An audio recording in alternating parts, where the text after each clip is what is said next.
میری طرف سے سب کو السلام علیکم ورحمۃ اللہ وبرکاتہ۔ انشاءاللہ تعالیٰ ہم اسلامی تعارف کی کلاس شروع کریں گے۔ اس سے پہلے آپ چھوٹی سی بات بتانا چاہتی ہوں کہ الحمدللہ کل ہم نے رمضان کا فہم القرآن سرٹیفکیٹ کورس شروع کیا ہے اور آج وہ اسٹوڈنٹ بھی ہمارے ساتھ ہیں۔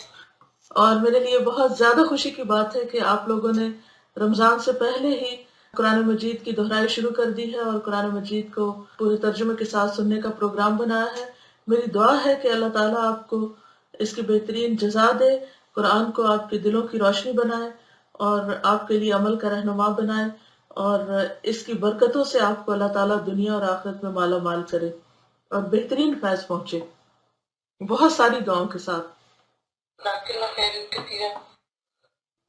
نحمده ونصلي على رسوله الكريم اما بعد فاعوذ بالله من الشيطان الرجيم بسم الله الرحمن الرحيم رب اشرح لي صدري ويسر لي امري واحلل عقدة من لساني يفقهوا قولي۔ ہمارا آج کا موضوع ہے مساوات۔ اسلام کے نزدیک تمام انسان برابر ہیں کیونکہ سب آدم کی اولاد ہیں، ایک ہی ماں اور باپ کے بچے ہیں۔ پیغمبر اسلام صلی اللہ علیہ وسلم نے حجۃ الوداع کے موقع پر اعلان کیا کہ کسی عربی کو کسی اجمی پر فضیلت نہیں، اجمی جو عرب کے علاوہ باقی قومیں ہیں، کسی سفید فام کو یعنی سفید رنگ کے شخص کو کسی سیاہ فام پر فضیلت نہیں۔ فضیلت کی بنیاد صرف تقوی ہے، نہ کہ رنگ اور نسل۔ قرآن مجید میں آتا ہے ان اکرمکم عند اللہ اتقاکم، بے شک تم میں سب سے زیادہ اللہ کے ہاں عزت والا وہ ہے جس میں سب سے زیادہ اللہ کا ڈر ہے، تقوی ہے۔ انسانوں میں بظاہر رنگ اور نسل وغیرہ کے اعتبار سے بہت سے فرق پائے جاتے ہیں، یعنی ظاہریت میں فرق ہے، اپیرنس جو ہے وہ ڈیفرنٹ ہے ہر ایک کا، مگر یہ فرق پہچان کے لیے ہے نہ کہ فضیلت کے لیے، کہ اگر کسی کا رنگ سفید ہے تو زیادہ اچھا انسان ہے بنسبت اس کے جس کا رنگ سفید نہیں۔ سماجی اور قومی زندگی کا نظام بنانے کے لیے ضروری ہے کہ لوگوں میں ایسی خصوصیات ہوں کہ وہ ایک دوسرے کے مقابلے میں پہچانے جا سکیں۔ یعنی یہ دنیا کا نظام ہے کہ جس میں پہچان کے لیے اللہ نے فرق رکھا ہے۔ اگر تمام انسانوں کی شکلیں ایک جیسی ہوتی، سب کے رنگ ایک جیسے ہوتے، سب کے قد ایک جتنے ہوتے اور سب ایک جیسی مشینیں نظر آتی تو پھر پہچان کس قدر مشکل ہوتی، چاہے نام الگ ہوتے، لیکن صرف اگر شکلیں بھی ایک جیسی ہوتی تو ہمارے لیے بہت بڑی مشکل کھڑی ہو جاتی۔ تو یہ اللہ تعالیٰ کا بہت بڑا احسان ہے کہ اس نے یہ فرق رکھا ہے۔ آپ دیکھیں کہ مختلف چیزوں میں، پودوں میں، پھلوں میں، پھولوں میں مختلف رنگ جو پیدا کیے ان کا بھی مقصد یہی ہے کہ ایک چیز دوسری چیز سے پہچانی جائے۔ اور اس میں مجھے یاد آ رہا ہے وہ ایک واقعہ جو ایک چائنیز بادشاہ کا ہے۔ کہتے ہیں کہ ایک چائنیز بادشاہ جو ابو جعفر کے زمانے میں تھا، ایک مسلمان خلیفہ جو عباسی اور اموی حکومتوں کے بارے میں پڑھا ہوگا، تو ابو جعفر منصور ایک خلیفہ تھا عباسی، دوسرا عباسی خلیفہ۔ تو ان سے کسی نے کہا کہ میں چین کے سفر پہ جایا کرتا تھا، ایک مرتبہ میں چین پہنچا تو معلوم ہوا کہ وہاں کے بادشاہ کی کان کی قوت یعنی قوت سماعت جو ہوتی ہے، سننے کی قوت ختم ہو گئی اور وہ بہرا ہو گیا۔ تو بادشاہ بہت رونے لگا۔ بادشاہ کے جو حواری تھے یا اس کے جو کورٹیئرز تھے انہوں نے اس کو صبر پہ ابھارا۔ تو بادشاہ نے ان سے کہا کہ میں اس لیے نہیں رو رہا کہ میرے اوپر مصیبت آ پڑی ہے اور میں سن نہیں سکتا، بلکہ مجھے اس لیے رونا آ رہا ہے کہ کوئی مظلوم انصاف کے لیے میرا دروازہ کھٹکھٹائے گا اور میں اس کی آہ نہیں سن پاؤں گا۔ یعنی اتنا زیادہ انصاف پسند بادشاہ تھا کہ میں ان کی آہیں کیسے سنوں گا، ان کا رونا کیسے سنوں گا، تو مجھے پتہ نہیں چلے گا کہ وہ کیا چاہتے ہیں۔ تو پھر بادشاہ نے کہا، خود ہی یعنی سولوشن پیش کیا کہ ہاں یہ ٹھیک ہے کہ میری کان کی سماعت نہیں ہے، میں سن نہیں سکتا، لیکن میری آنکھیں تو دیکھ رہی ہیں، یعنی پازیٹیو تھنکنگ اسی کو کہتے ہیں، میں آنکھوں کی روشنی سے تو محروم نہیں ہوا۔ چلو لوگوں میں اعلان کر دو کہ لال کپڑا مظلوم کے سوا کوئی دوسرا نہ پہنے، تب یہ لال رنگ کیا ہوگا، ہر مظلوم کی پہچان ہوگی۔ تو اس کے بعد کیا ہوا کہ بادشاہ شام کے قریب یعنی شام کے قریب یعنی رات سے پہلے سوار ہو کے باہر نکلتے اور دیکھتے ہوئے چلتے کہ کسی شخص نے لال کپڑا تو نہیں پہنا ہوا، تاکہ وہ لال کپڑے والے کو دیکھ کر فوراً اس کی مدد کو پہنچے۔ تو بات یہ ہے کہ جس نے کوئی کام کرنا ہوتا ہے، جس نے مدد کرنی ہوتی ہے، اس کے لیے اللہ تعالیٰ راستہ بھی نکال دیتے ہیں۔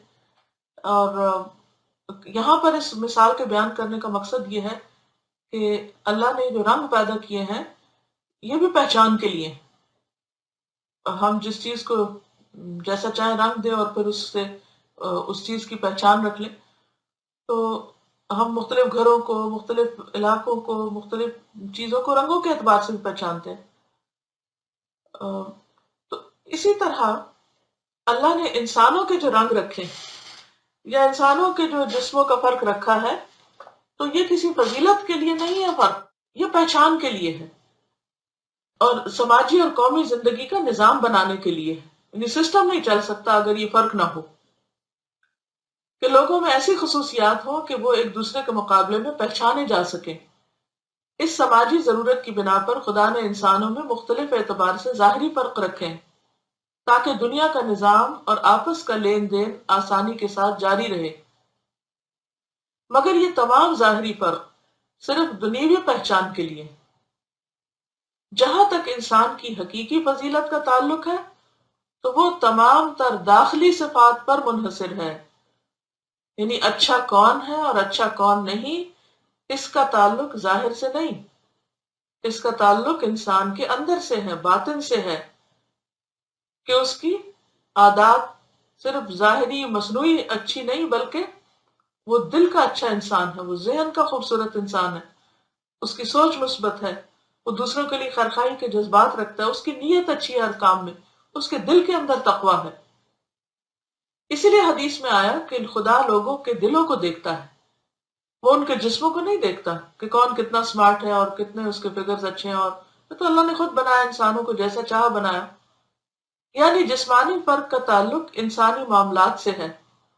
خدا کے یہاں صرف ان لوگوں کو اونچا درجہ ملے گا جو اپنی اندرونی خصوصیات کے اعتبار سے قابل قدر ثابت ہوئے ہیں۔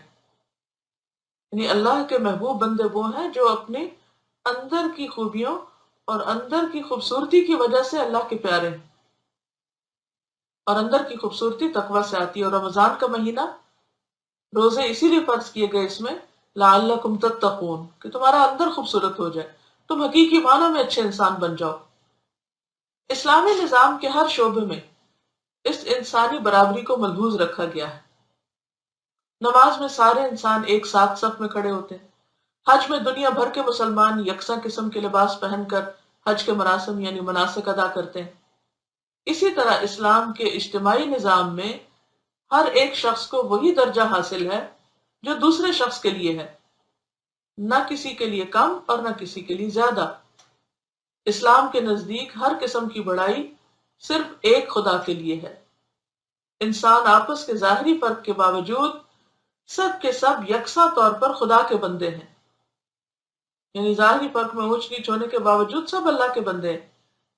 انسان اور خدا کے درمیان یقینی طور پر فرق ہے، یعنی کریٹر اور کریشن کے درمیان فرق ہے۔ کریشن اور کریشن میں خصوصاً ایک ہیومن ریس کے درمیان فرق نہیں، مگر انسان اور انسان کے درمیان کسی بھی قسم کا کوئی فرق نہیں، یعنی اندرونی طور پر۔ بیرونی فرق تو صرف پہچان کے لیے، حتیٰ کہ قبیلے اور نسلیں جن کی بنا پر لوگ بہت فخر کرتے ہیں ایک دوسرے پر، اس کے بارے میں بھی قرآن مجید نے واضح طور پر بتا دیا کہ وَجَعَلْنَاكُمْ شَعُوبًا وَقَبَائِلَ لِتَعَارَفُوا، ہم نے تمہیں قوموں، قبیلوں، قبیلوں میں اس لیے بانٹ دیا تاکہ تم ایک دوسرے کو پہچان سکو۔ تو اللہ تعالیٰ سے دعا ہے کہ وہ ہمارے دلوں میں انسانوں کی خیرخواہی اور بھلائی کے جذبات پیدا کرے، اور ہم انسانوں کو ان کی ظاہریت پر نہیں، ان کی حقیقی ورث کی بنا پر پہچانے، کیونکہ ظاہریت اور ظاہری خوبصورتی اور ظاہری اٹریکشن جو ہے آج کی دنیا میں اس کی اتنی زیادہ ویلیو بڑھ گئی ہے کہ اس کے پیچھے انسان کی جو حقیقی ورث ہے وہ اس کی کوئی قیمت ہی نہیں نظر آتی۔ اسی وجہ سے بہت سے لوگ ظاہری خوبصورتی سے یا ظاہری لوگوں کے رکھ رکھاؤ اور دولت یا نمائش سے دھوکہ کھا جاتے ہیں، اور جب انہیں ان کے ساتھ معاملہ کرنا پڑتا ہے تو سخت پچھتاتے ہیں۔ مثلاً شادی کے موقع پر جو کسی لڑکی کی کے رشتے کے لیے جو پہچان ہمارے دین نے دی وہ کیا ہے کہ دین اور تقوی اور اخلاق کو دیکھو، لیکن عموماً لوگ کیا کرتے ہیں کہ وہ ان چیزوں کو نہیں دیکھتے، صرف ظاہری رونق اور خوبصورتی کو دیکھتے ہیں اور پھر بعد میں پچھتاتے ہیں اور تعلقات خراب ہوتے ہیں۔ چونکہ لوگوں کے ہاں ویلیو صرف ظاہریت کی ہو گئی ہے، لہٰذا ہر ایک کی توجہ بھی اسی پہ چلی گئی کہ وہ ظاہری طور پر خود کو خوبصورت بنائے، اور حقیقی اخلاق کی طرف اور محنت کرنے کی طرف عمومی طور پر لوگوں میں توجہ نہیں رہی۔ اللہ تعالیٰ سے دعا ہے کہ ہمیں حقیقت دکھائے اور جو اصلیت چیزوں کی وہ ہمارے سامنے آئے اور ہم دھوکے سے بچ جائیں اور انسانوں کی قدر پہچانیں۔ تو اللہ تعالیٰ سے دعا ہے کہ وہ ہمیں اچھی سوچ، خوبصورت نظر اور خوبصورت عمل عطا کرے، اور آپ سب کا رمضان المبارک اور اس کے بعد کی زندگی اتنی خوبصورت ہو جائے کہ واقعی آپ اللہ کی خوبصورت جنت میں جا پہنچیں۔ دو کمنٹس تھے اسٹوڈنٹس کے۔ یہ ایک اسٹوڈنٹ لکھتی ہے، السلام علیکم استاذہ، اللہ تعالیٰ آپ کو جزائے خیر دے، آپ نے مساوات کا ٹاپک جس وضاحت سے پڑھایا اس نے میرے بہت سارے کانسیپٹس واضح کر دیے۔ ہم نے چوتھے پارے میں پڑھا کہ قیامت کے دن کچھ لوگوں کے چہرے سفید اور کچھ کے سیاہ ہوں گے، تو مجھے لگا کہ شاید سیاہ رنگ کے لوگ اللہ کو پسند نہیں، اور اسی لیے زیادہ بلیکس جو ہیں وہ کرائم میں انوالو ہوتے ہیں۔ میں کنفیوز تھی کہ اگر سیاہ رنگ برائی کی علامت ہے تو اللہ تعالیٰ نے سیاہ رنگ کیوں بنایا، مگر الحمدللہ کل جب آپ نے وضاحت کی تو پتہ چلا کہ یہ فرق پہچان کے لیے ہے، اور اللہ تعالیٰ کی نظر میں خوبصورتی باطن کی ہے، ظاہر کی نہیں۔ پھر اللہ ہی نے یہ بات میرے دل میں ڈالی کہ قرآن میں سفید اور سیاہ رنگ اعمال کی سفیدی اور سیاہی ہے۔ جس انسان کے اعمال اچھے، نیک، مخلص ہوں گے اللہ اس کو نور عطا کریں گے، اور جس کے اعمال برے، بدنیتی پر مبنی ہوں گے تو اللہ ان کو سیاہ کر دیں گے۔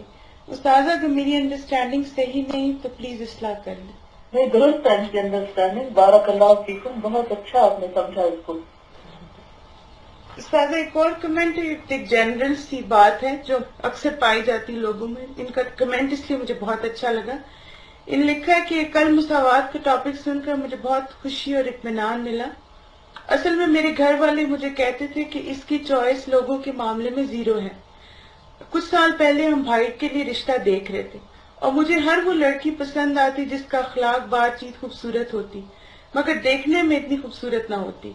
میں امی کو کہتی امی یہ بھائی جان کے لیے اچھی رہے گی، امی اور بہن کہتی اس کو تو کہیں لے کر ہی نہیں جانا چاہیے، ہر کوئی اس کو پسند آ جاتا ہے۔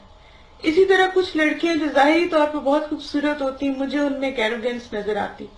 خیر شادی تو نصیب کی بات ہے، جہاں بھائی جان کی شادی ہونی تھی ہو گئی، مگر کل مجھے یہ بات سن کر بہت خوشی ہوئی کہ میری سوچ وہ ہے جو اللہ تعالیٰ کو پسند ہے، اور ہمیں ظاہر نہیں بلکہ باطن دیکھنا چاہیے۔